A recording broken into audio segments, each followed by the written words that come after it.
여러분들의 인사하겠습니다. 주의 사랑으로 축복합니다. 주님의 사랑으로 축복합니다. 네, 오늘도 하나님께 영광이 되고 하나님의 은혜가 충만케 되어지는 예배가 되기를 주님의 이름으로 축복합니다. 오늘 본문을 통해서 문화세대, 개한기대, 하나님의 기대라고 하는 제목으로 은혜의 말씀을 나누기를 원합니다. 우리 온 성도님들이 우리 여름 사역을 했던 우리 교육부서 유초동부에서부터 청년부의 여름 사역의 모든 것에 함께 동역하고 또 기도하시는 그 은혜에 따라서 은혜스럽게 마무리된 것 같습니다. 아마 저마다 기도 제목을 보면서 이렇게 되기를 원하는 기대하는 마음을 가지고 기도해 주셨기 때문에 또 시간마다 은혜를 누렸고 하나님께서 허락하시는 은혜를 누렸다라고 생각이 됩니다.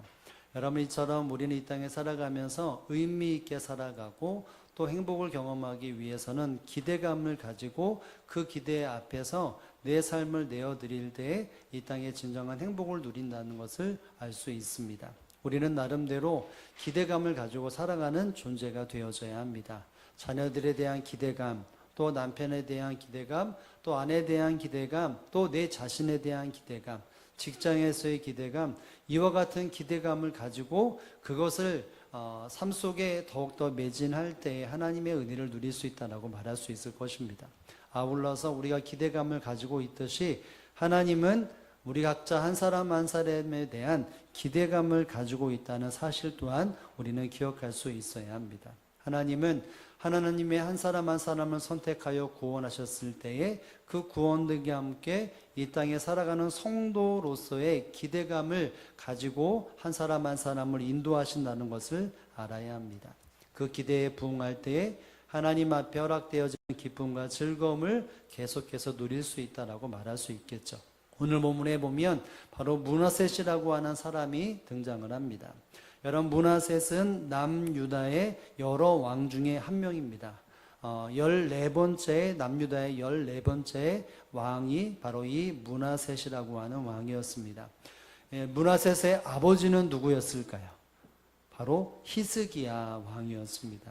여러분, 우리가 아는 것처럼 히스기야는 나라의 위기를 경험하면서 하나님 앞에 엎드려 기도함으로 건지심을 받았던 왕이었고, 자기의 생명의 위기, 죽을 수밖에 없는 그 환경 속에서 하나님 앞에 간절히 구하면서 주시는 은혜에 따라 생명 연장을 받았던 사람, 말씀 앞에 순종의 삶을 살았던 사람이 바로 히스기야라는 왕이었습니다. 그리고 그의 다음 아들이자 다음의 왕이었던 오늘 본문의 문하셋이 등장을 하게 되어지는데, 이 문하셋은 그의 선왕이었던 히스기야처럼 하나님 앞에 온전한 삶을 살았으면 좋았겠지만 그러지 않았던 것이 이 문하셋이라고 하는 왕의 모습이었습니다. 바로 악한 왕이라고 수식어가 달린 만큼의 하나님 앞에 온전한 왕으로 살지 못했던 것이죠. 하나님의 기대에 부응하지 못했던 것입니다. 그래서 오늘 10절의 말씀에 보면 짤막하게 이 문하셋이 어떤 삶을 살았는지에 대해서 말씀을 하죠. 오늘 한번 10절의 말씀을 다 함께 읽어봅니다. 여호와께서 문하셋과 그의 백성에게 이르셨으나 그들이 듣지 아니하므로. 아멘. 하나님은 하나님의 백성들이, 특별히 문하셋이라고 왕이 하나님 앞에 말을 듣기를 원했고 그것을 잃을 때마다 귀로 듣기를 간절히 원했던 것이 바로 하나님의 마음이었습니다. 그런데 이 문하셋은 들었습니까? 듣지 않았습니까? 듣지 않았다라고 말합니다. 세심하게 주의를 기울이면서 하나님의 말씀에 적극적으로 순종하는 그 마음을 가지고 들었어야 되는데 이 문하셋은 듣지 않았습니다. 철저하게 귀를 막았습니다. 하나님의 말씀이라면 귀를 세우는 것이 백성의 모습이어야 되는데 이 문하셋은 철저하게 하나님의 말씀에 대해 귀를 닫고 거부하는 삶을 살았습니다. 어떤 역사를 보면 이때 당시의 역사를 보면 이 문하셋이 하나님의 선지자인 한 사람을 칼로 톱으로 썰었다, 이 표현이 있습니다. 여러분, 그만큼 하나님의 말씀에 대해서 강하게 부정하고 거부했던 사람이 바로 이 문하셋이라고 하는 왕이었던 것이죠. 그래서 하나님은 바로 이방 나라를 통해서 이 문하셋을 정신 차리게 합니다. 우리 한번 11절의 말씀을 함께 보겠습니다. 시작. 여호와께서 아수르 왕의 군대 지휘관들이 와서 치게 하시매 그들이 문하셋을 사로잡고 사슬로 결박하여 바벨론으로 끌고 간지라. 아멘. 아수르 왕의 군대 지휘관들이 와서 이 남유다 그리고 또 이 문하셋을 쳤다라고 말합니다. 문하셋을 사로잡고 사슬로 결박하여 바벨론으로 끌고 갔다라고 말을 합니다. 여러분, 사슬로 결박했다는 것은 두 발을 착고에 차서 질질 끌고 왔다라고 하는 표현이죠. 결국은 이때 당시에 남유다라고 하는 나라는 바로 바벨론이라고 하는 나라의 속국이었습니다. 종속된 나라였죠. 그럼에도 불구하고 이 왕이라고 하는 어떤 지위가 있는 자리였었는데 그 지위에 걸맞지 않게 질질 끌고 가는 정말 인권과 어쩌면 왕인으로서 보여지지 못할 그와 같은 처참한 신세가 되어지는 것이 바로 이 문하셋의 모습이었던 것입니다. 좌우로 완전히 막힌 상태, 숨막힐 정도로 고통스러운 상황이 바로 이 문하셋의 상황이었습니다. 포로로 끌려가서 모든 것을 잃어버렸던 이 환경 속에서 비로소 이 문하셋은 하나님 앞에 정신을 차리게 되어지죠. 결국 하나님 앞에 믿음으로 반응되어져 악한 왕이 그래도 말미에는 선한 왕으로 평가받는 제자리에 삶을 갖게 되어집니다. 결국 이 모습 속에서 하나님은 이 문하셋에 대한 기대감이 있었는데 그 기대에 부응하지 못하여 어려움과 고난 속에서 그 기대에 부응되어지는 사람으로 빚어가시는 것을 보게 되어집니다. 결국 하나님은 문하셋에 대한 기대감이 있으셨고 그 기대가 무엇이었는지 비록 고난과 어품 속에서 그에게 그 모습이 무엇이었는지를 우리에게 보여주었고 또 문하셋에게 보여주고 있다는 것을 볼 수 있어야 합니다. 따라서 이 문하셋의 모습을 보며 하나님이 우리 각자에게 허락하시는 기대감이 무엇인지를 우리가 다시 한번 마음속에 새기는 시간이 될 수 있기를 주님의 이름으로 축복합니다. 이 문하셋에 대한 하나님의 기대가 무엇이었습니까? 첫 번째는 이것이죠. 함께 한번 읽어봅니다. 겸손한 사람. 하나님이 문하셋에 대해서 기대감이 있었는데 그것은 바로 겸손함이었습니다. 여러분이 12절의 말씀, 고난 가운데 그가 비추어졌던 마음이 무엇이었는지를 이렇게 설명을 합니다. 12절의 말씀을 다 함께 읽습니다. 그가 환난을 당하여 그의 하나님 여호와께 간구하고 그의 조상들 하나님 앞에 크게 겸손하여. 아멘. 여러분, 어려움을 겪으면서 그가 취했던 마음은 바로 하나님 앞에 크게 겸손했다라는 것을 말하게 됩니다. 교만하고 거만했던 자기의 태도를 완전히 굽으며 철저하게 낮아졌다라는 것이 바로 이 겸손이라고 하는 의미가 될 것입니다.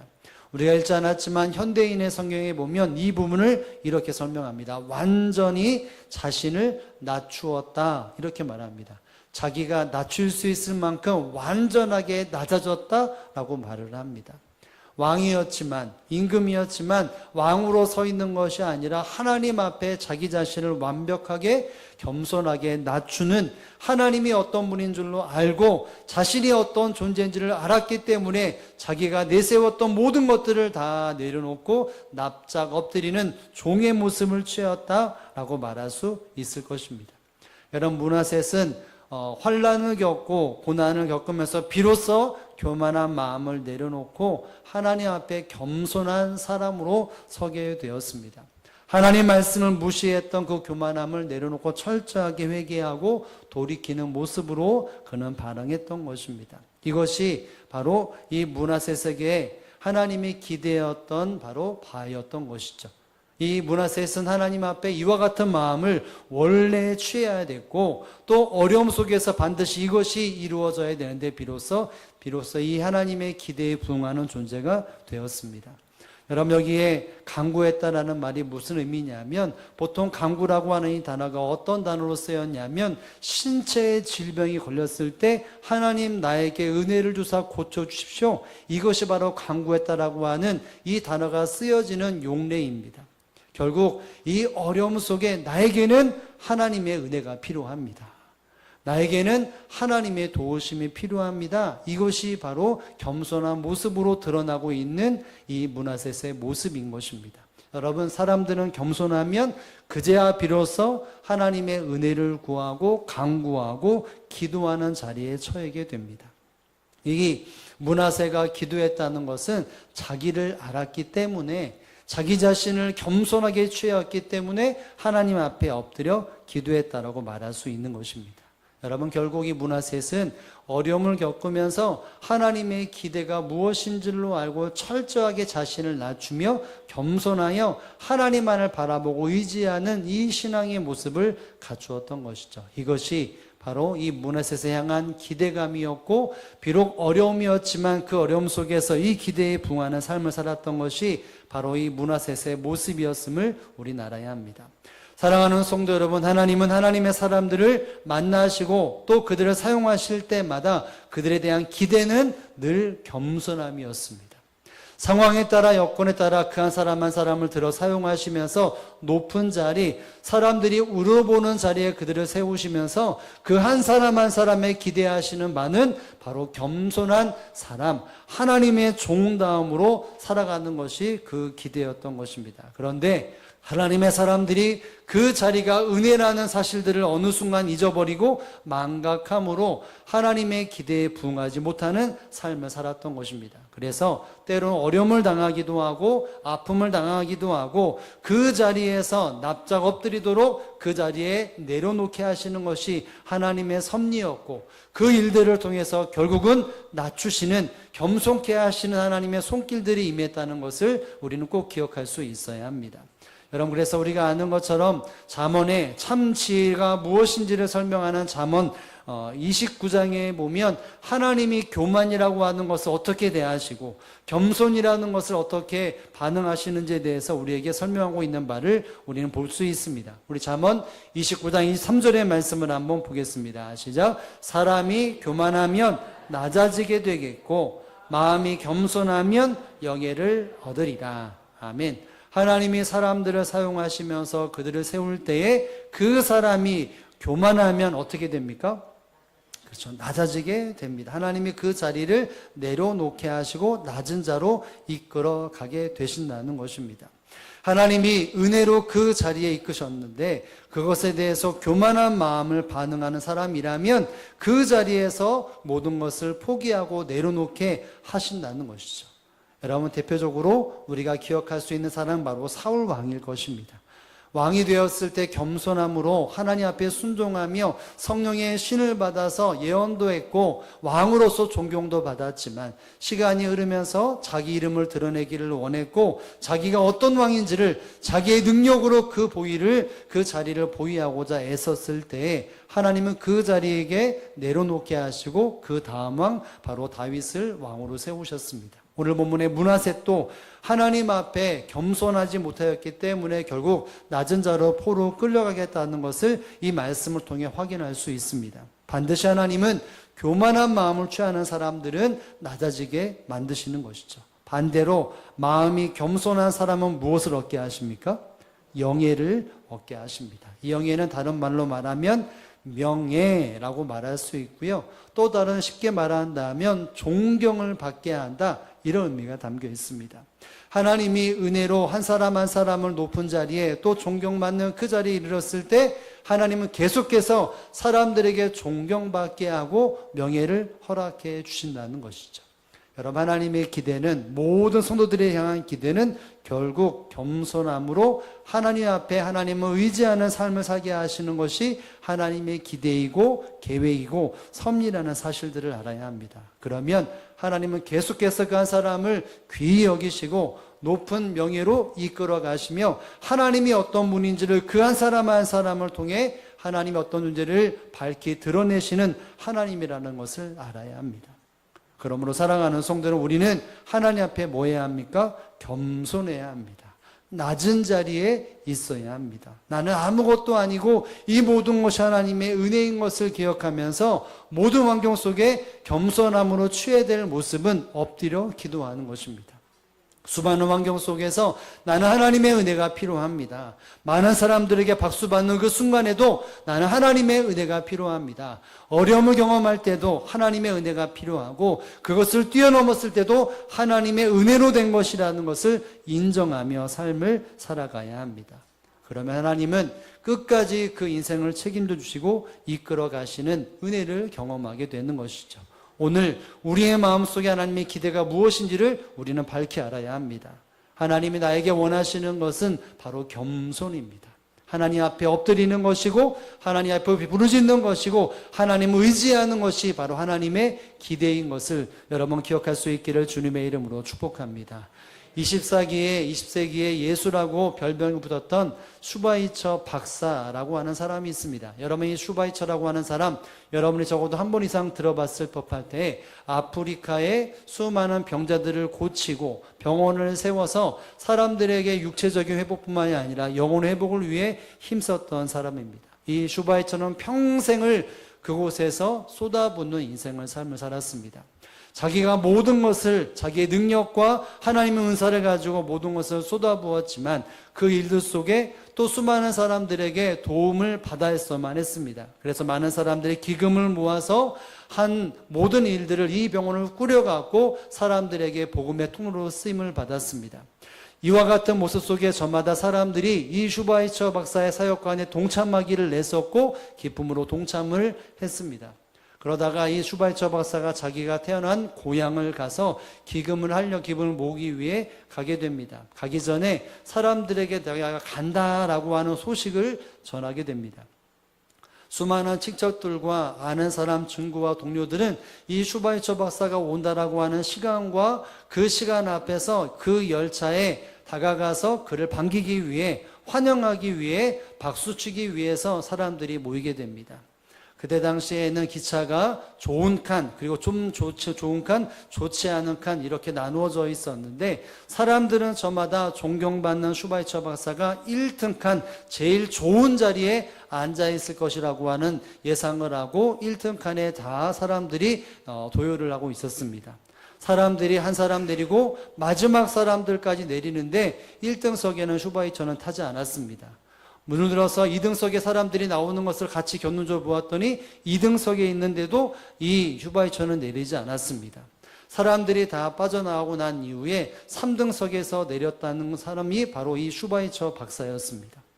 많은 사람들 속에서 존경받고 또 지위가 높은 사람이기 때문에 많은 사람들이 이 1등석에 있을 것이다라고 생각을 했지만 정작 이 슈바이처는 3등석에서 그 시간을 보내며 내렸던 것이죠. 사람들이 말합니다. 왜 3등 칸 좋지 않은 저기에 있었습니까? 좋은 자리도 있는데 왜 그들 했습니까? 라고 말할 때 나는 원래 4등석이 있었으면 그곳에 앉았을 텐데 3등석밖에 없어서 이 3등 칸에 탔습니다 라는 말을 했습니다. 자기는 이 모든 것에 높은 사람이 아니고 또 존경받을 사람이 아니라 나는 그저 하나님 앞에 순종하는 하나님의 종이고 하나님 앞에 겸손한 사람을 그렇게 표현했던 것이죠. 여러분, 하나님은 어떤 사람에게든지 하나님의 기대는 바로 겸손한 사람이라는 것을 알아야 합니다.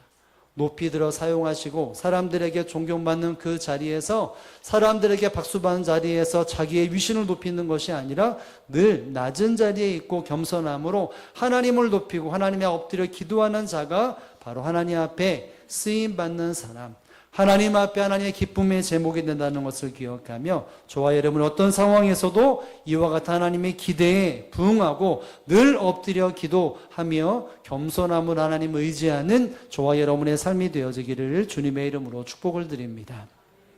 본문의 두 번째 이 문하셋을 향한 기대는 하나님의 기대는 무엇이었습니까? 두 번째는 이것입니다. 함께 한번 읽어봅니다. 하나님을 아는 사람, 하나님을 아는 것, 이것이 바로 문하셋에 대한 기대였던 것입니다.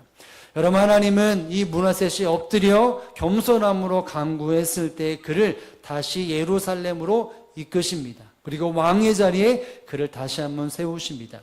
그 자리에 이르렀을 때 그가 깨달은 바가 있습니다. 우리 한번 13절 하반절의 말씀을 다 함께 읽어봅니다. 시작. 그가 예루살렘에 돌아와서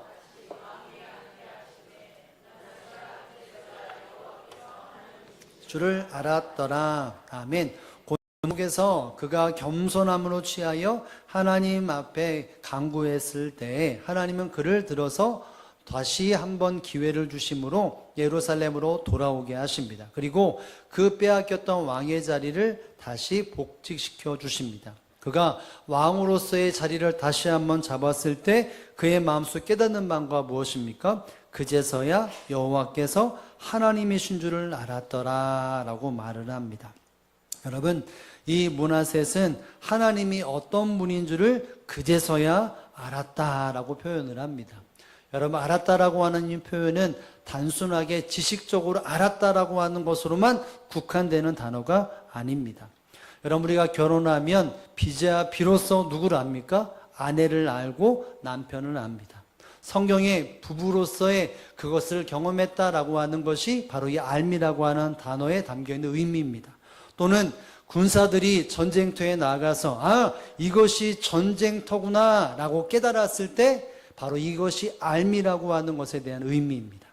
여러분, 부부가 부부로서 알아가고 전쟁터에 나아가 이것이 군인이고 이것이 전쟁터구나 그것을 알았을 때, 즉 여기서의 알미라는 것은 이것이구나라고 하는 머릿속의 깨달음이 아니라 생생하게 자기의 삶으로 체득되어지고 경험적으로 아는 것이 여기서 알았다라고 하는 표현입니다.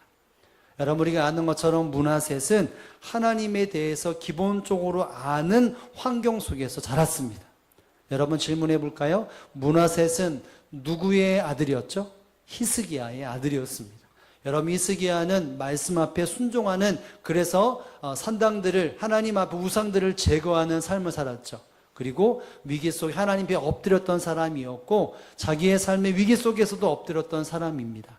여러분, 이와 같은 히스기야의 왕의 그 스라에 있던 자녀였기 때문에 아버지 하나님이 어떤 하나님인지를 직감적으로 다 보고 경험을 했습니다. 그런데 이 므낫셋은 그 아버지가 행했던 신앙의 모습을 경험했을 뿐임에도 불구하고 여기서 뭐라고 말하면 그제서 여호와인 줄을 알았다라고 말합니다. 아버지가 어떻게 행하시냐를 눈으로 보았지만 그 하나님을 알아가지 못했던 것이죠. 머릿속으로만 알았고 그 마음속에 생생하게 경험되어지는 삶을 살지 못했던 것이죠. 그러다가 경험을 합니다. 고난과 아픔 속에 모든 것을 잃어버린 상태에서 하나님에 대하여 간구해서 응답받았을 때 그제야 비로소 하나님이 어떤 분인 줄을 알았다, 이렇게 말을 합니다. 하나님은 이런 분이시구나. 홀로 영광 받으시는 하나님이시고 만왕의 왕이시고 섬김을 받아야 하실 바로 하나님이구나 라는 것을 알게 됩니다. 여러분, 읽지 않았지만 14절에서부터 20절까지의 말씀은 결국 이 므낫셋가 어떤 그 이후에 어떤 삶을 살았는지, 이 땅을 떠날 때까지 어떤 삶을 살았는지에 대한 이야기를 나오는데, 그가 하나님을 알았기 때문에 모든 우상들, 자기가 만들어 온 우상들을 다 패하게 됩니다. 그리고 그가 개혁을 일으키는데, 여러분 16절의 말씀을 한번 읽어봅니다. 그가 하나님을 알은 것이 어떤 것인지를 이렇게 설명을 하죠. 함께 한번 읽어봅니다. 여호와의 제단을 보수하고 화목제와 그 제단 위에 드리고 유다를 명령하여 이스라엘 하나님 여호와를 섬기라 하매 하나님 앞에 제단을 회복하게 됩니다. 우상 숭배했던 모든 제단을 파하고 그 제단을 보수할 뿐만이 아니라 하나님 앞에 섬기는 자로서 그가 섰을 뿐만 아니라 모든 백성들에게 하나님을 섬기라라고 명령을 하게 합니다. 여러분, 결국 이 므낫셋이 경험했던 하나님은 섬김을 받으실 분, 하나님의 택한 백성들에게 오직 섬김을 받을 분은 여호와 하나님밖에 없다는 것이죠. 이 나라를 통치하시는 분은 여호와 하나님이고 나를 왕으로 세우신 주인은 바로 하나님이라는 것입니다. 하나님만이 이 땅을 통치하시고 사람을 어둠 속에 그리고 빛 속에 온전히 주권행하시는 분은 여호와 하나님이라는 것을 알면서 우리는 이제부터 여호와 하나님만을 섬겨야 한다, 이와 같은 나라가 되어야 한다라고 그는 깨닫고 마지막 세상 떠날 때까지 이 삶을 포기하지 않고 하나님을 경외하는 삶을 살았던 것입니다. 사랑하는 성도 여러분, 하나님이 므낫셋에 대한 기대하는 바가 무엇이었습니까? 하나님을 알아가는 것이었습니다. 입술로만 머릿속으로만 깨닫는 것이 아니라 삶으로 체득되어지고 하나님을 경험하면서 하나님은 이런 하나님은 공의로운 하나님, 그리고 사랑의 하나님이라는 것을 그는 온전히 삶으로 경험하고 생생하게 경험하여서 하나님을 높이고 하나님을 경외하는 삶을 살았던 것이 바로 이 므낫셋의 삶이었고 하나님의 기대의 모습이었음을 우리는 기억할 수 있어야 합니다. 사랑하는 성도 여러분, 하나님은 하나님의 사람들에게 기대하십니다. 무엇을요? 어떤 환경에서도 하나님을 알아가고 경험하는 것을 기대하고 계십니다. 우리가 신앙생활하다 보면, 성도들의 신앙생활하다 보면 때로는 기쁨도 있고 즐거움도 있고 행복도 있고 쉬운 은혜가 활짝 열린 것처럼 기쁨으로 달려갈 때도 있습니다. 여러분, 그럴 때도 우리가 기억이 될 것은 야, 행복하다, 즐겁다, 기쁘다 이곳으로 끝나는 것이 아니라 하나님을 알아야 합니다. 하나님은 나의 삶을 인도하시는 분, 막힌 것을 여시는 분, 이와 같은 하나님을 알아야 합니다. 반대로 어려움을 겪고 고난을 겪고 괴로움을 겪고 질병에 노출되어지고 마음에 괴로움이 있을 때 야, 너무 힘들다, 괴롭고 절망하는 것이 아니라 그곳에서 하나님이 어떤 분이신지를 생생하게 경험해야 합니다. 그래서 하나님이 사랑의 하나님이라는 것을 체험해야 합니다. 그리고 하나님이 공의로우신 하나님이라는 것을 경험해야 합니다. 말로만 듣는 하나님이 아니라 내가 보는 하나님, 내가 경험하는 하나님을 내가 체험적으로 알아가는 것이 바로 하나님의 기대라는 것을 알아야 합니다. 우리가 아는 것처럼 욥이라고 하는 사람이 얼마나 의로운 삶을 살았습니까? 여러분, 욥이 수많은 환경 속에 그래도 믿음을 지키고 살아가는 사람이었다라고 말을 하고 또 친구들과 함께 대화를 나눌 때 하나님은 이런 분이다, 나는 어떤 존재인지를 말하며 그래도 믿음을 가지고 하나님 앞에 죄를 짓지 않는 그 모습을 취했습니다. 그러나 모든 것이 마무리되어지는 시간 속에서 그 시간들에 수많은 사람들 앞에서 내가 믿음을 지켰다고 말하고 사람들 관계 속에서 나는 하나님을 경외하는 사람이라고 말했지만 42장에 보면 고백하는 바가 무엇입니까? 이렇게 고백을 하죠. 42장 2절의 말씀을 다 함께 한번 읽어봅니다. 내가 주께 대하여 귀로 들었기만 하였사오나 이제는 눈으로 주를 배움나이다. 아멘. 여러분, 욥은 말합니다. 내가 지금 이 41장까지 그 모든 시간 속에서 나는 하나님을 무엇으로만 들었다고요? 귀로만 들었습니다. 삶 속에 생동감 있는 체험보다는 귀로 듣는 것으로 그것을 신앙생활에 대한 근간을 두었다는 것이죠. 그런데 이 고통과 이 모든 하나님을 경험하고 나서는 이제는 눈으로 누구를 배웠다고요? 주를 배웠다. 하나님을 대면하면서 하나님의 마음, 하나님의 눈, 하나님의 말씀, 하나님의 손을 경험하는 삶을 살았다라고 말을 합니다. 결국 그는 하나님을 경험하면서 이전보다 더 온전한 삶, 이전보다 더 갑절의 은혜를 누리는 삶이 바로 이 욥에게 주어졌던 하나님의 은혜였다는 것을 기억할 수 있어야 합니다. 사랑하는 성도 여러분, 하나님의 사람들은 하나님의 사람다운 삶을 살아가야 합니다. 하나님의 기대에 부응하는 삶을 살아가야 합니다. 무엇입니까? 하나님을 경험하는 삶을 살아가야 합니다. 하나님을 알아야 합니다. 하나님을 알지 못할 때, 하나님을 경험하지 못할 때 결국 어려움을 당하고 아픔을 당하게 됩니다. 절망에 빠지게 됩니다. 그러나 그 상황에서라도 하나님을 알게 된다면 하나님의 은혜는 떠나지 아니하고 더욱더 온전케 되어진 은혜를 누리게 된다는 것이죠. 우리가 아는 것처럼 호세아 선지자는 이스라엘 백성들에게 어떤 말을 합니까? 왜 이스라엘 백성들이 망하냐? 라고 말할 때 하나님을 알지 못해서 망한다라고 말합니다. 해결책이 무엇입니까? 여호와를 알아야 한다. 그냥 아는 것이 아니라 힘써 알아야 한다라고 말을 합니다. 그들이 이 호세아가 말했던 여호와를 아는 것이 무엇입니까? 하나님이 우리 가운데 임하시고 함께 하신다는 것이, 그것을 알아야 한다라고 말했던 것이 호세아의 말입니다. 사랑하는 성도 여러분, 모든 시간 속에서 성도는 하나님을 경험하는 자가 되어져야 합니다. 하나님을 경험하면 하나님 앞에 어떤 삶을 살아야 할지를 정확히 알게 되어집니다. 좌로우로 흐트러지지 않습니다. 절망하지 않습니다. 딴짓하지 않습니다. 믿음대로 살려고 발버둥을 칩니다. 왜요? 하나님을 경험하기 때문에. 여러분, 수많은 간증자들과 설교자들 들어오면 저마다 두렵고 떨리는 마음으로 하나님을 간증하는 사람들을 종종 보게 됩니다. 공의 하나님을 경험하면 마음의 두려움과 떨림이 있고 그 안에서 좀 더 깊게 되면 사랑의 하나님 때문에 그 모습 속의 기쁨으로 헌신하며 달려가는 사람들을 보게 됩니다. 청년부 수련회 때 간사들 중에 어떤 분이 계셨는데 그분이 이런 이야기를 하더라고요. 나는 지금 이 순간까지 결혼하지 않았습니다. 나는 왜냐하면 하나님 앞에 두렵고 떨리는 마음이 있기 때문에 독신 주시는 마음이 있겠지만 내가 그 자리에서 교만한 마음을 품을 수 있을까 보다 저는 묵묵하게 이 사명을 감당하기 위해서 나는 두려운 마음으로 이 자리에 섰습니다. 그런 이야기를 하더라고요.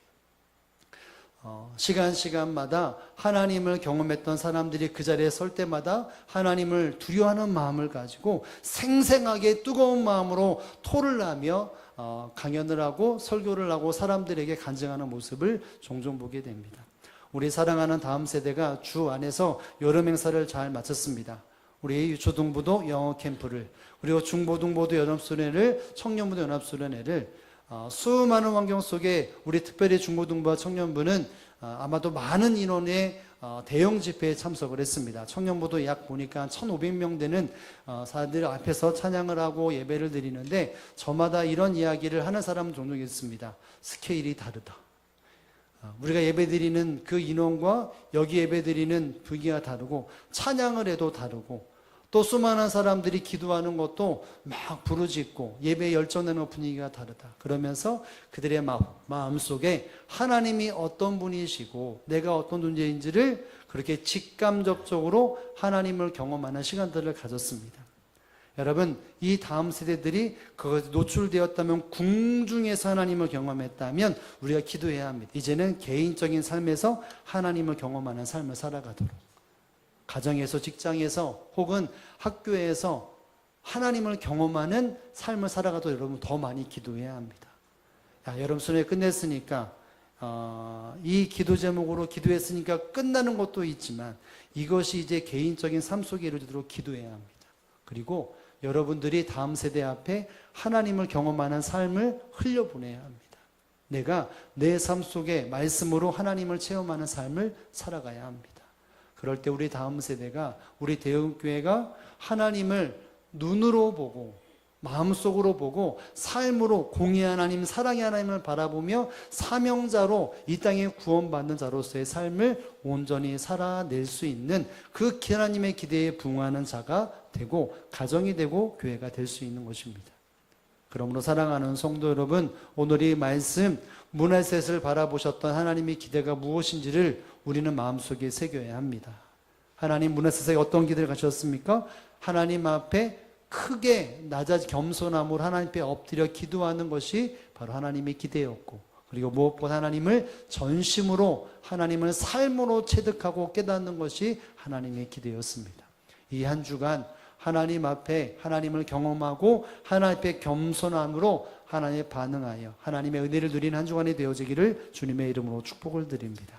우리 함께 말씀을 기억하며 기도합니다. 하나님, 우리가 하나님 앞에 겸손함으로 반응한 자가 되게 하시고 하나님을 전심으로 경험하고 삶으로 체득되어지는 알미, 간증이